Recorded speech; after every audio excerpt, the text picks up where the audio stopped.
तो दोस्तों स्वागत है आपका लाइफ कोच के एक और वीडियो में। मेरा नाम है गुरप्रीत सिंह और आज मैं हूं केरला में, सराउंडेड हूं यहाँ पे केले के झाड़ों से और नारियल के झाड़ों से, और इसी नेचुरल सराउंडिंग पे बना रहा हूं मैं ये वीडियो आपके लिए। तो बने रहिए इस वीडियो पे। तो इस वीडियो में हम जानेंगे कि कैसे आप अपनी माइंड को और बॉडी को रीबूट कर सकते हो। तो दोस्तों हमारी बॉडी भी एक मशीन है और हर एक पार्ट, ऑर्गन और ब्रेन को फंक्शन करने के लिए रेस्ट की भी बहुत ज़्यादा रिक्वायरमेंट है। पर हम लोग पैसे कमा रहे हैं, बहुत ज़्यादा डे टू डे काम कर रहे हैं, ओवर वर्क कर रहे हैं, इतने सारे कमिटमेंट्स हमने लेके रखे हैं कि हमने रेस्ट को करना छोड़ दिया है और इसकी वजह से हमारी फिजिकल हेल्थ, मेंटल हेल्थ भी इफेक्ट होने लग गई है। तो दोस्तों इस वीडियो में हम जानेंगे कि कैसे आप रीबूट हो सकते हो, और रीबूट करने के लिए अपने आप को जो एक कारगर तरीका है जो प्रकृति ने आपको दिया है वो है नींद, स्लीप और टाइम पे सोना, टाइम पे उठना, और कैसे आप आपकी स्लीप को करेक्ट कर सकते हो इस वीडियो में हम जानेंगे। दोस्तों हर एक इंसान को, हर एक ह्यूमन बीइंग को नींद की आवश्यकता है। जैसे जैसे बहुत छोटा बेबी होता है उसे रिक्वायरमेंट होती है बहुत ज़्यादा स्लीप की, 14 to 18 आवर्स की स्लीप। जैसे जैसे पर्सन प्री स्कूलर होता है उसे अप टू 10 आवर्स की स्लीप की रिक्वायरमेंट होती है। एक एडल्ट को, जो हाई फंक्शनिंग एडल्ट है, उसे 8 से लेकर 9 घंटे की स्लीप की रिक्वायरमेंट है, और ओल्ड एज पीपल को भी 8 से लेकर 10 घंटे की रिक्वायरमेंट है। पर अक्सर लोग बहुत ज़्यादा स्लीप डिप्राइव्ड है, बहुत ज़्यादा कम सोते हैं, और इतनी इनएडिक्वेट स्लीप की वजह से उनकी फिजिकल हेल्थ, मेंटल हेल्थ और प्रोडक्टिविटी बहुत ज़्यादा इफेक्ट हो रही है।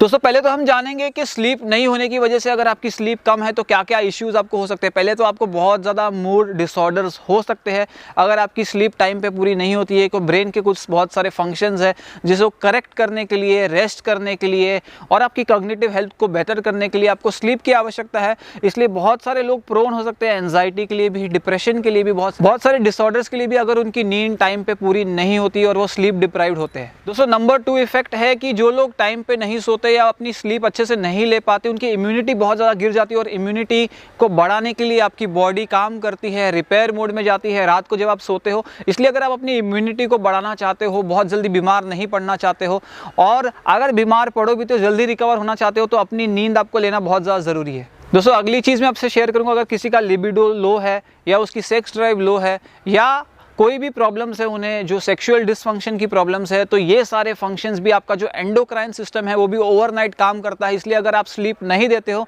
तो ये सारे फंक्शंस भी आपके इफेक्ट हो सकते हैं। स्टडीज सजेस्ट करती है कि बहुत सारे लोग प्रोन होते हैं डायबिटीज़ के, हाइपरटेंशन के, बहुत सारे ऐसे इश्यूज़ के जिनकी नींद, स्लीप डिप्राइव्ड वो होते हैं। इसलिए अगर आप नहीं चाहते ये इश्यूज़ होना तो टाइम पे सोइए, टाइम पे उठिए, और क्वालिटी स्लीप आपके लिए बहुत ज़्यादा ज़रूरी है। और लॉन्ग टर्म में अगर कोई पर्सन अपनी अच्छी स्लीप नहीं ले पाता तो उसे हार्ट डिजीज़ भी हो सकती है, और वो पर्सन बहुत ज़्यादा प्रोन हो सकता है वेट गेन के, उसका कॉर्टिसोल लेवल, स्ट्रेस लेवल्स बहुत ज़्यादा बढ़ सकते हैं। इसलिए स्लीप आपके लिए सही रीबूट है। इस वीडियो में हम ये भी जानेंगे कि कैसे आप स्लीप अच्छे से ले सकते हो, क्या मिस्टेक्स आपको अवॉइड करनी चाहिए, क्या आपको करना चाहिए कि आपकी नींद बहुत ज़्यादा अच्छी हो जाए। अगर हम मेंटल हेल्थ की भी बात करें तो अच्छी साउंड मेंटल हेल्थ के लिए, आपका स्ट्रेस लेवल्स कम करने के लिए, आपके कॉर्टिसोल लेवल्स कम करने के लिए, आपके जो बाकी जो सेरोटोनिन है, डोपामिन है, हार्मोन्स के अच्छे सेक्रीशन के लिए भी नींद आपके लिए बहुत ज़्यादा आवश्यक है। इसलिए अच्छी मेंटल हेल्थ के लिए भी मेक श्योर करिए कि आपकी स्लीप अच्छी हो। दोस्तों एक मेजर कारण नींद नहीं आने का ये होता है कि बहुत सारे लोग अपने हेल्थ इश्यूज़ के अलावा भी मेंटल हेल्थ इश्यूज से अफेक्टेड होते हैं, या उन्हें डिप्रेशन है, एंजाइटी है, कॉन्स्टेंटली वरी है, टेंशन है, कॉन्स्टेंट ओवर थिंकिंग है, नेगेटिव थॉट्स है, और इतना ज़्यादा ओवर थिंकिंग कर रहे हैं, प्रेजेंट के बारे में नहीं सोच रहे, फ्यूचर के बारे में सोच रहे हैं, या पास्ट में ड्वेल कर रहे हैं। इसकी वजह से उनके थॉट्स ही इतने ज़्यादा है कि उनका ब्रेन बिल्कुल भी रेस्ट नहीं कर पाता, बिल्कुल भी उन्हें नींद नहीं आती। इसलिए अगर ये रीज़न है आपकी नींद नहीं आने का तो पहले रूट कॉज को टैकल करना बहुत ज़्यादा ज़रूरी है। कुछ टिप्स तो आपको ज़रूर हेल्प करेगी, पर अगर आप अपने जो मेंटल हेल्थ इश्यूज़ को, इमोशनल साइड को वेंट आउट करने के लिए या अपने इश्यूज़ को रिजॉल्व करने के लिए काउंसलर, साइकोलॉजिस्ट, साइकेट्रिस्ट को विजिट करते हो तो भी आपका जो रूट कॉज है वो हैंडल हो पाएगा, और साथ में ये टिप्स का भी इस्तेमाल करिए। दोस्तों पहली टिप है कि आप अच्छे से सो पाए, ये है कि आपका डेली स्केड्यूल आपको सेट करना ज़रूरी है। आप दिन भर में काम कर रहे हो, आने के बाद आप बिंज ईटिंग कर रहे हो, लेट नाइट तक टीवी देख रहे हो, लैपटॉप पे काम कर रहे हो, ओवर वर्क कर रहे हो, मोबाइल फ़ोन पे लगे हुए हो, लाइट्स आपके घर की पूरी ऑन है, आप इतना ज़्यादा अगर आप डिस्ट्रप्टिव एनवायरनमेंट में रह रहे हो तो आपको नींद कैसे मिलेगी।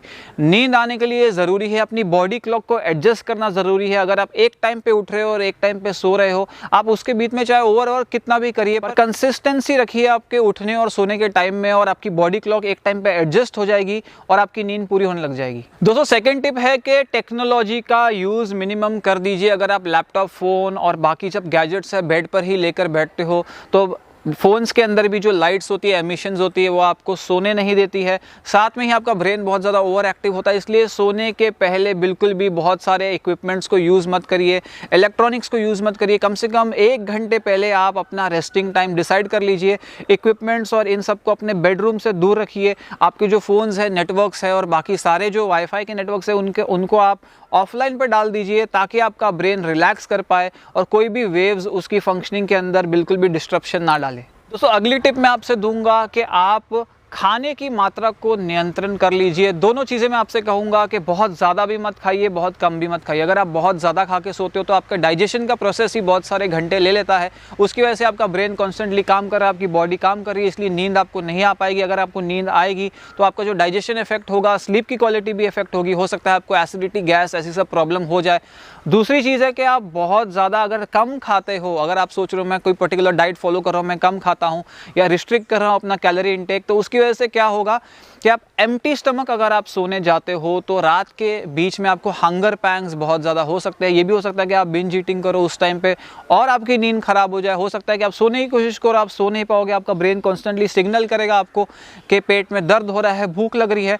तो इसकी वजह से आप अच्छे से ना खा पाओगे, ना आप उठ पाओगे। और इसकी वजह से ज़रूरी है कि जितनी आपको मात्रा की आवश्यकता है उतना आप खा के सोइए। 1 से 1.5 घंटे पहले का गैप रखिए सोने के बीच में, ताकि डाइजेशन का प्रोसेस थोड़ा बहुत हो सके।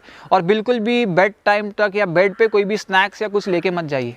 अगली टिप मैं आपसे शेयर करूंगा कि बहुत बार मैंने आपको ये कह दिया कि एक्सरसाइज आपकी आधी प्रॉब्लम्स को सॉल्व कर सकती है। किसी भी तरह की एक्सरसाइज, साइकिलिंग है, रनिंग है, स्विमिंग है, जॉगिंग है, वॉकिंग है, आपको जिम जाके डंबल्स उठाने हैं, जो एक्सरसाइज आपको पसंद है, थोड़ा सा टाइम आपके दिन का एक्सरसाइज को दीजिए। फील गुड हार्मोन्स आपके अंदर जनरेट होंगे, जो आपके बाकी सारे बॉडीली फंक्शंस को भी अच्छे करेंगे और आपके ब्रेन के भी केमिकल्स अच्छे से रिलीज होंगे और आपको अच्छी नींद आएगी, मेलेटोनिन भी रिलीज होगा। इसलिए बिल्कुल भी एक्सरसाइज से भागिए मत।